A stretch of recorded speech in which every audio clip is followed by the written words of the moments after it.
When you look back at the age of imperialism, you see European powers just carving up the globe. But there was this one nation, right in the heart of the Middle East, Persia, as it was known then, that was never officially conquered. So how did Iran manage to stay independent when so many others fell? Well, that's the puzzle we're going to piece together. So really, how did Persia do it? How did it navigate the incredibly treacherous waters of 19th century politics and keep its independence? The answer is, well, it's a fascinating story of how, in a weird way, its greatest weakness actually became its greatest strength. To get how Persia survived, you first have to understand the incredible pressure it was under.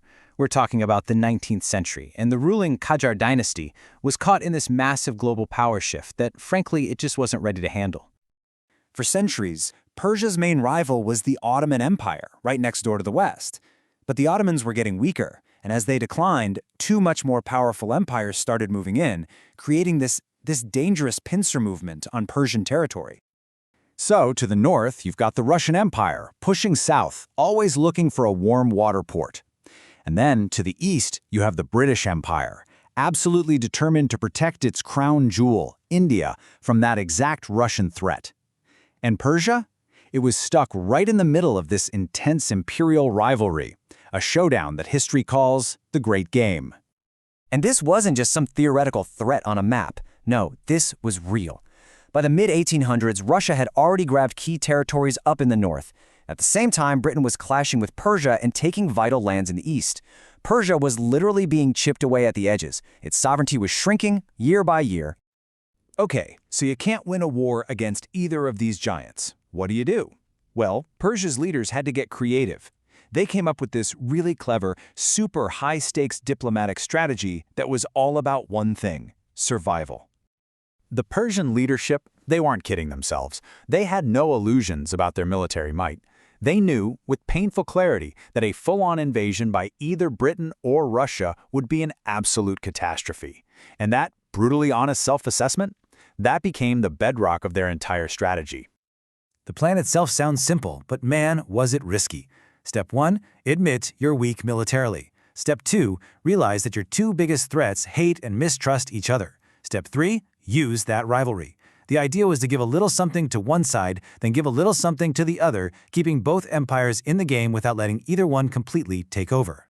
And this delicate balancing act, it actually worked for decades.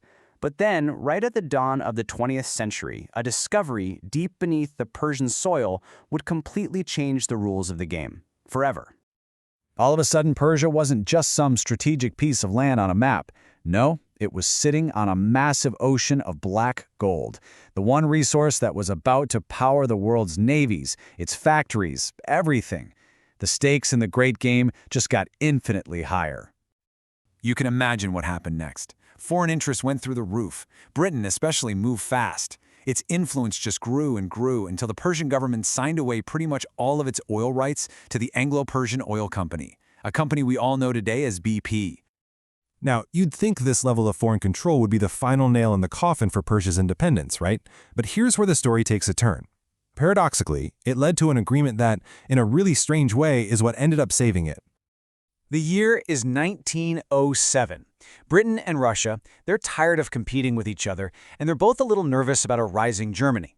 So they decide to make a deal. And what's the main bargaining chip? Persia. This all leads to something called the Anglo-Russian Convention. Before we look at the deal, we need to get this key concept down: a sphere of influence. Think of it like this. It's a way for an empire to get all the economic and political perks of a colony without all the cost and hassle of actually running the place.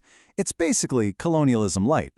So in 1907, these two empires just drew lines on a map of Persia. No Persians were invited to the meeting, by the way. Russia got its sphere of influence in the north, Britain took the southeast to protect the path to India, and they left this little neutral zone in the middle. They'd basically sliced up the country for themselves without firing a single shot. And right here, this is the central paradox of the whole story. Because Persia was now split between two rival empires, neither one could just take the whole thing. Its dangerous position, caught right in the middle, is precisely what saved it from becoming just another colony. So this strange, divided situation held on for about a decade. But a huge global war was brewing, and it was about to shatter that balance of power. leaving Persia more vulnerable than it had ever been. World War I just completely rewrote the map of the region. The Ottoman Empire, one of Persia's old rivals, invaded, but ended up defeated and totally dismantled. But even more important, the Bolshevik Revolution in 1917 caused the entire Russian Empire to collapse, and its troops in Persia just packed up and left. And just like that, the whole foundation of Persia's survival strategy for the last century was gone. The Great Game was over. With Russia out of the picture, there was no one left to play Britain against. For the very first time, a single, unopposed imperial power was calling all the shots. With a totally clear field, Britain made its final move.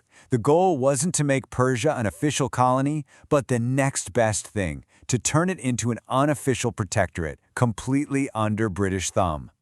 So Britain tried to push through this tree that would give it total economic and military control. But here's the thing, the world had changed after the war. The United States, France, and even the new Soviet Union all called Britain out, calling the plan a backdoor annexation. Facing all this unexpected international pressure, Britain had to back down. And so you have these two very different fates. While places like India became formal colonies and Syria became a French mandate, Iran walked this different, really narrow path. Yeah, it faced decades of intense foreign interference and economic control, but it managed to avoid that final step and hold on to its formal independence. So, to answer our big question from the beginning, Iran was never formally colonized because it was just too important for both the British and the Russian empires to let the other one have complete control. That masterful, dangerous, diplomatic tightrope it walked, it worked. Just barely, but it worked. But, escaping colonization isn't the end of the story. This long, long history of foreign meddling and this constant fight for sovereignty, it left a really deep and lasting mark. Which makes you wonder, how did this century-long great game shape the politics, the national identity, and the Iran that we see in the world today?